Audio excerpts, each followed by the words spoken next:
jala ooluu isaanii bulchiinsi godina Baalee beeksisee jira. Namoonni ajjeechaa obbo Saadiq Haajii Ibrootiin shakkaman kun poolisoota lamaaf eegdota paarkii Diinshoo 10 ta'uun ibsamee jira. Kana irratti Muktaar Jamaal gabaasa qaba.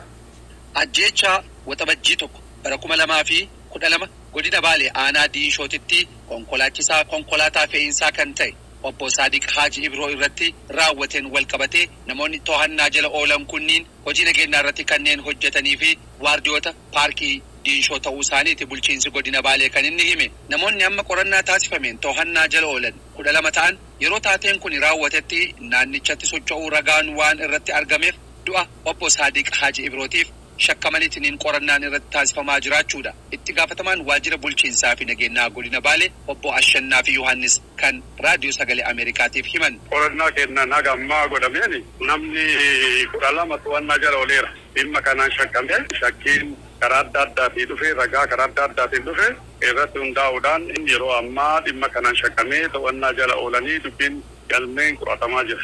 12 kunniin eessarraa fa'aadha? Amma yaa'u namoonni kunniin namni 10 iskaawotii warra amma eegdoo paarkii warra ta'anii namni 2 immoo miseensa poolisii dileeti. Namoota amma haga ammaatitti addaan baafne keessa namni 12 to'annaa jala jira akka haga amma hojii hojjetameen. Adeemsa hojumaata keessaniitiin gareen waliinii poolisii fi eegdonni waardiyaa paarkii waliin hojjetan duula waliinii qabu turan moo maaltu walitti fide halkan saniin namoota kana? Kaate gara bultii 15 waliin hojjetaa turanii keessattuu dhimma nagaa paarkii fi bosona eeguudhaaf jedhamee rakkoon naannoo saniitti deddeebi'ee uumamaa ture jira waan ta'eef poolisoonni lamaan kunii fi eegdonni paartii sanii walitti qindaa'uudhaan hojii yeroo dheeraa fudhatee hojjechaa turan. Kanaan walitti dhufan.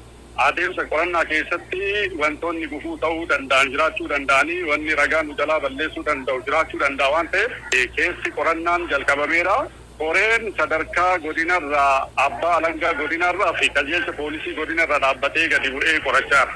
Bulchiinsi godina Baalee maatii fi hawaasni naannoo Diinshoo akka himutti konkolaataan qabeenyummaan kan paarkii Diinshoo taate naannoo sanarratti sosocho'aatiin turuudha eeran. Taatee kanaan wal qabatee odeessi obbo Saadiq Haajii Ibroo harka qaamolee nageenya mootummaatiin lubbuun isaa darbe jedhu dubbatamuu isaatiin wal qabatee koomishiniin poolisii Oromiyaatii fi biiroon dhimmoota koominikeeshinii naannoo Oromiyaa ibsa baaseetiniin qeequunsaatii fi ibsa baasee fudhatama dhabsiisuun isaanii yaadatama. Gabaasa sagalee Ameerikaatiif Muktaar Jamaal Adaamaarraa.